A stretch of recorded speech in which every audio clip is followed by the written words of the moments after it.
بسم اللہ الرحمن الرحیم۔ حضرت ابو بکر صدیق رضی اللہ تعالی عنہ۔ محترم عزیز دوستو، حضرت ابو بکر رضی اللہ تعالی عنہ کا نام عبداللہ ابن قحافہ ہے۔ کنیت ان کی ابو بکر اور لقب صدیق اور عتیق ہے۔ رسول اللہ صلی اللہ تعالی علیہ وسلم کے انتقال کے بعد صحابہ نے ان سے بیعت کی اور مہاجر اور انصار نے انہیں خلیفہ مقرر کیا۔ خلیفہ ہونے کے بعد وہ اپنی روزی کے لیے فکر مند ہوئے تو لوگوں نے کہا آپ رسول اللہ صلی اللہ تعالیٰ علیہ وسلم کے خلیفہ ہیں، بیت المال میں سے جتنا چاہیں خرچ کریں۔ حضرت ابو بکر رضی اللہ عنہ ہمیشہ لوگوں سے نرمی سے پیش آتے تھے اور کوئی بھی معاملہ ہو دینی اور ملکی صحابہ سے آپ صلاح مشورہ کرتے تھے۔ کمزوروں اور بوڑھوں کا آپ خاص خیال رکھتے تھے۔ جب رسول اللہ صلی اللہ تعالیٰ علیہ وسلم کی وفات کی خبر عرب میں مشہور ہوئی تو بہت سے عرب دین سے پھر گئے اور زکوٰۃ دینے بند کر دی۔ حضرت ابو بکر نے صحابہ سے ان سے لڑنے کے بارے میں مشورہ کیا تو حضرت عمر نے کہا اے رسول اللہ کے خلیفہ لوگوں سے نرمی کرو۔ حضرت ابو بکر نے فرمایا اے عمر تم جاہلیت میں بڑے جبار تھے اور اسلام میں سستی کرتے ہو۔ وہاں کا سلسلہ ختم ہو چکا ہے اور دین پورا ہو چکا ہے۔ دین کو کوئی نقصان ہو اور میں زندہ رہوں یہ کیسے ممکن ہے؟ نبی کریم صلی اللہ تعالیٰ علیہ وسلم نے اپنی وفات سے کچھ پہلے اسامہ بن زید کو 700 آدمیوں کا امیر مقرر کر کے شام کی طرف کوچ کرنے کا حکم دیا تھا، لیکن ابھی وہ نہیں گئے تھے کہ رسول اللہ صلی اللہ تعالیٰ علیہ وسلم کی وفات ہو گئی۔ آپ کی وفات کے بعد کئی عرب قبیلے دین سے پھر گئے۔ اس پر صحابہ نے حضرت ابو بکر سے کہا ایسے نازک موقع پر مدینہ کو جو دارالخلافہ ہے مستحکم اور مضبوط رکھنے کی ضرورت ہے، اس لیے اسامہ کو شام کی طرف روانہ نہ کریں۔ حضرت ابو بکر نے فرمایا اگر مجھے معلوم ہو کہ درندے رسول اللہ صلی اللہ تعالیٰ علیہ وسلم کی بیویوں کے پاؤں کو زمین سے کھینچیں گے، یعنی اگر لڑائی یہاں تک پہنچے کہ آپ کی بیویاں تک قتل ہو جائیں اور انہیں دفن کرنے والا بھی کوئی نہ رہے، تب بھی میں اس لشکر کو جسے رسول اللہ صلی اللہ تعالیٰ علیہ وسلم نے تیار کیا ہے ہرگز نہیں روک سکتا۔ پھر انہوں نے حضرت اسامہ کو صحابہ کی فوج کے ساتھ روانہ کیا جس میں بڑے بڑے صحابہ شامل تھے۔ حضرت ابو بکر نے حضرت اسامہ سے کہا اگر تمہاری مرضی ہو تو عمر کو چھوڑ دو۔ اسامہ نے قبول کر لیا اور وہ روانہ ہو گئے۔ عرب کے بے قبیلے جو دین سے پھر رہے تھے اس فوج کو دیکھ کر کہنے لگے اگر اس قوم میں طاقت نہ ہوتی تو ایسا لشکر کیسے نکلتا؟ حضرت اسامہ کا روم والوں سے مقابلہ ہوا اور انہوں نے ان کو مار بھگایا اور صحیح سلامت واپس لوٹ آئے۔ حضرت عائشہ کہتی ہیں جب حضرت ابو بکر نے تلوار ہاتھ میں لی تو اپنی سواری پر سوار ہوئے تو حضرت علی نے ان کی اونٹنی کی باگ پکڑی اور فرمایا میں آپ سے وہی کہتا ہوں جو احد کی لڑائی میں آپ سے رسول اللہ صلی اللہ تعالیٰ علیہ وسلم نے فرمایا تھا کہ تلوار میان میں رکھو اور ہمیں اپنا دکھ مت دکھاؤ۔ خدا کی قسم اگر تم پر کوئی مصیبت آئی تو اس کے بعد اسلام کا کچھ انتظام نہ ہوگا۔ حضرت ابو ہریرہ کہتے ہیں کہ ابو بکر خلیفہ نہ ہوتے تو کوئی خدا کی عبادت نہ کرتا، اسلام کے لیے سب کچھ قربان۔ حضرت ابو بکر جب اسلام لائے تو ان کے پاس 40,000 درہم تھے، انہوں نے سب خدا کی راہ میں خرچ کر دیا۔ رسول اللہ صلی اللہ تعالیٰ علیہ وسلم نے فرمایا کسی کے مال سے مجھے اتنا فائدہ نہیں پہنچا جتنا ابو بکر کے مال سے پہنچا ہے۔ کتنے ہی مسلمان غلامی سے گرفتار تھے اور کافر انہیں اندھا دھند تکلیف پہنچا رہے تھے۔ حضرت ابو بکر نے اپنا مال خرچ کر کے انہیں خریدا اور اللہ کی راہ میں انہیں آزاد کیا۔ انہی غلاموں میں سے حضرت عامر اور حضرت بلال بھی تھے۔ حضرت علی نے حضرت ابو بکر صدیق کے بارے میں کچھ شعر کہے تھے جن کا ترجمہ ہے: ابو بکر نے خدا کی راہ میں مال دیا اور اپنے خزانے سے بلال کو آزاد کیا اور ہر فضل کے ساتھ نبی کی غمخواری کی اور اس کے حکم پر تیزی سے دوڑے اور انکار نہیں کیا۔ حضرت ابو بکر میں 5 فضیلتیں۔ عالموں نے کہا ہے کہ حضرت ابو بکر میں 5 فضیلتیں ایسی ہیں کہ کوئی دوسرا ان کا شریک نہیں۔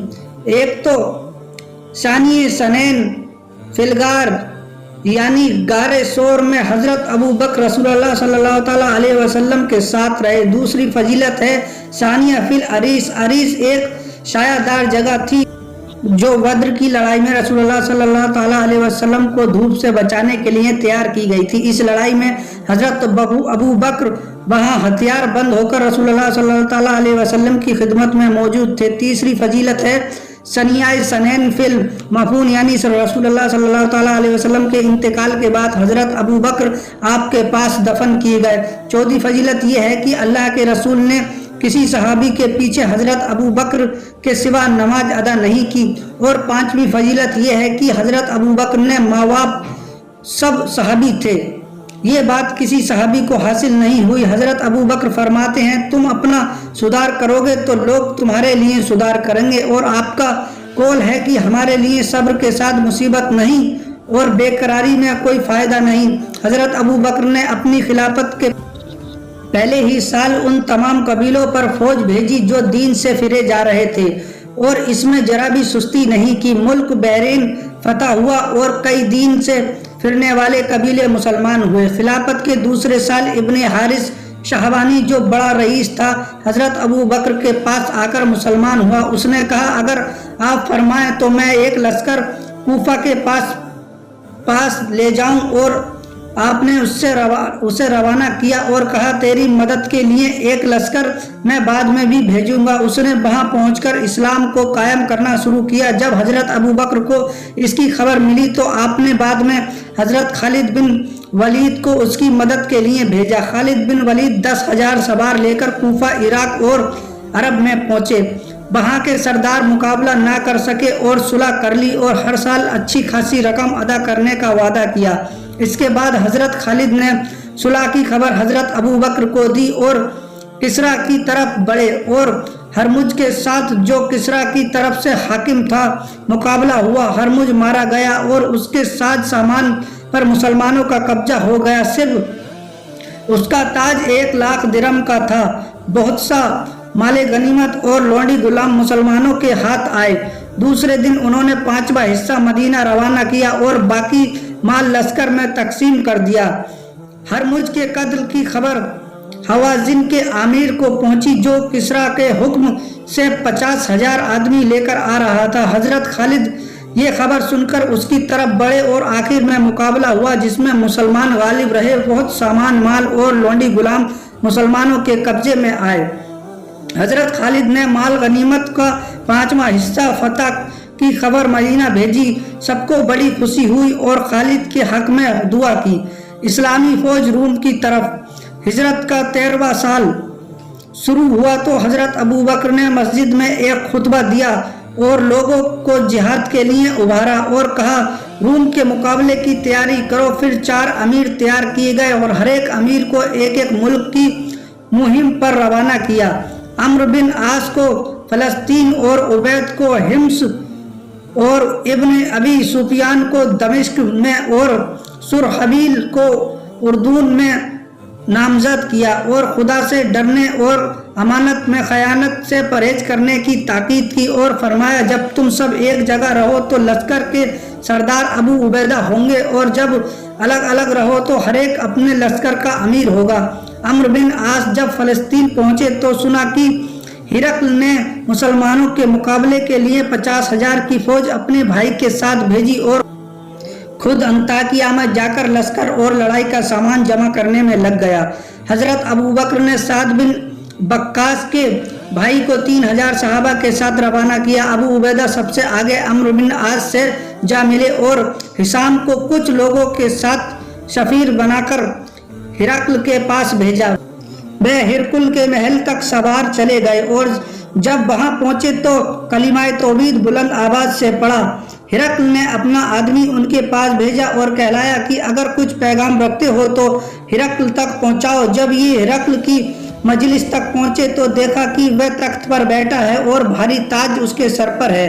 یہ اس کے تخت کے آگے جا کھڑے ہوئے، نہ اسے سلام کیا اور نہ اسے سر جھکایا۔ ہرقل نے کہا تمہیں کیا ہو گیا ہے؟ آداب وجہ نہیں لائے؟ ہشام نے کہا آداب تو ہمارا سلام ہے اور وہ اہل اسلام کے لیے خاص ہے۔ ہرقل نے اسلام کے بارے میں پوچھا اور کہا کہ سب سے بڑا اور بنیادی کلمہ تمہارے دین میں کون سا ہے؟ انہوں نے جواب دیا لا الہ الا اللہ واللہ اکبر۔ جب حضرت ابو بکر کو یہ خبر پہنچی کہ ہرقل نے انطاکیہ میں لشکر جمع کیا ہے تو انہوں نے خالد بن ولید کو خط لکھا کہ عراق کے لشکر کو وہاں چھوڑ کر اس لشکر کے ساتھ جو ایمانہ کے ساتھ لے گئے تھے روانہ ہو کر ابو عبیدہ سے جا ملو اور تم اس جماعت کے امیر ہو۔ خالد بن ولید روانہ ہوئے۔ جب یہ خبر فلسطین میں رومیوں کو پہنچی تو وہ قملے کے قریب جمع ہوئے۔ اسلام کی فوج بھی ادھر بڑی۔ حضرت خالد کے حکم سے لشکر نے ایک ساتھ حملہ کیا۔ دشمنی کی فوج بے پناہ تھی، سخت جنگ ہوئی، دشمن بہت سے آدمی مارے گئے، کتنے ہی مال زر گھوڑے چاندی وغیرہ مسلمانوں کے ہاتھ آئے۔ اس فتح کی خبر حضرت خالد نے عبد الرحمن عظمی کے ہاتھ خلیفہ حضرت ابو بکر کے پاس بھیجی۔ وہ بہت خوش ہوئے اور مسلمانوں کو بھی بڑی خوشی حاصل ہوئی، اور جب یہ خبر ہرقل کو ملی تو اس نے کئی بڑے سرداروں کو مقابلے کے لیے روانہ کیا۔ حضرت خالد یہ خبر پاتے ہی دمشق سے نکل کر ان کے مقابلے میں آگے بڑھے۔ یرموک نامی جگہ پر دونوں فوجوں میں مٹبھیڑ ہوئی۔ رومیوں کی فوج 3 لاکھ سے زیادہ تھی۔ اسلام کے لشکر میں 36 یا 40 ہزار سے زیادہ آدمی نہ تھے۔ ایک شخص نے حضرت خالد سے کہا دشمن کی فوج بہت زیادہ ہے اور ہم کم ہیں۔ تو انہوں نے کہا اگر خدا کی مدد ہمارے ساتھ ہے تو دشمنوں کی زیادہ ہونے کا کوئی غم نہیں۔ حضرت خالد نے اعلان کرایا کہ جن لوگوں نے بھی رسول اللہ کی محبت کا شرف حاصل کیا وہ لشکر سے الگ ہو کر جمع ہو جائیں۔ 1000 صحابہ جمع ہو گئے۔ حضرت خالد نے خدا سے دعا مانگی۔ اسی عرصے میں مدینہ سے ایک قاصد آیا، وہ حضرت ابو بکر سے انتقال کی خبر لے کر پہنچا تھا۔ حضرت خالد کے دل میں یہ خیال پیدا ہوا کہ اگر خبر پھیل گئی تو مسلمانوں کے حوصلے پست ہو جائیں گے اور پھر وہ لڑائی میں ان کی ہار ہو جائے گی۔ قاصد نے حضرت ابو بکر کی بیماری کا حال پوچھا تو انہوں نے کہا ٹھیک ہے اور تمہاری مدد کے لیے 12,000 آدمی پہنچ رہے ہیں۔ اس سے مسلمانوں کو بڑی خوشی اور طاقت حاصل ہوئی۔ پھر حضرت خالد نے تنہائی میں قاصد سے پوچھا خلیفہ کون مقرر ہوا ہے؟ قاصد نے جواب دیا عمر بن خطاب۔ حضرت خالد نے کہا شاید مجھے سرداری سے الگ کر دیا ہو۔ قاصد نے کہا ہاں تم الگ ہو گئے ہو اور اس لشکر کے لیے امیر ابو عبیدہ مقرر ہوئے ہیں۔ حضرت خالد نے کہا تم نے بہت اچھا کیا کہ خبر عام مجمع میں نہیں سنائی۔ پھر وہ رونے لگے اور کہا خدا تو سب جانتا ہے کہ میں نے یہ لڑائیاں مال اور عزت کے لیے نہیں بلکہ صرف تیری خوشی کے لیے کی ہیں۔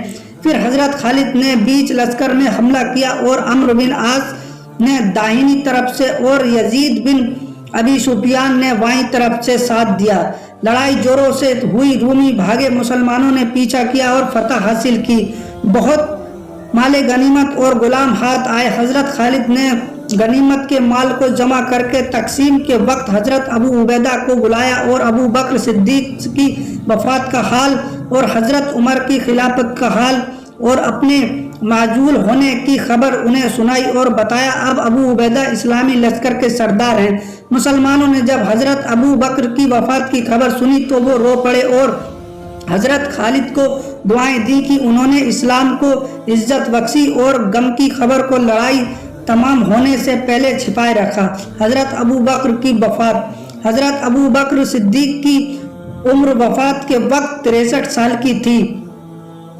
ہجرت کے 13ویں سال دوسری یا تیسری جمادی الآخری کو جمعہ کے دن آپ کی وفات ہوئی۔ بیماری میں آپ نے بڑے صحابہ کو جمع کر کے خلافت حضرت عمر کو سونپی اور خود سے ان کے حق میں دعا فرمائی۔ حضرت عمر نے کہا خلافت کا بوجھ مجھ پر نہ ڈالیے، لیکن آخر میں ان کو راضی کر لیا گیا ان کی نماز جنازہ حضرت عمر نے پڑھائی اور رسول اللہ صلی اللہ تعالیٰ علیہ وسلم کے مزار مبارک کے پاس آپ دفن کیے گئے۔ میرے پیارے پیارے اسلامی بھائیوں اور بہنوں، خلفائے راشدین نے دین اسلام کی خاطر اپنی جان مال سب کچھ قربان کرنے میں کبھی پیچھے نہیں ہٹے۔ اللہ تعالیٰ ہم سب کو بھی دین کی راہ میں چلنے کی توفیق عطا فرمائے اور حضور صلی اللہ علیہ وسلم کی سنتوں پر عمل کرنے کی توفیق دے۔ میرے پیارے پیارے مومن بھائیوں، اس جانکاری سے اگر آپ کو اسلامی علم حاصل ہوا ہو تو اور بھائیوں بہنوں تک شیئر ضرور کریں، کمنٹ بھی کریں، جس سے ہمارا حوصلہ اور بڑھتا ہے۔ خدا حافظ۔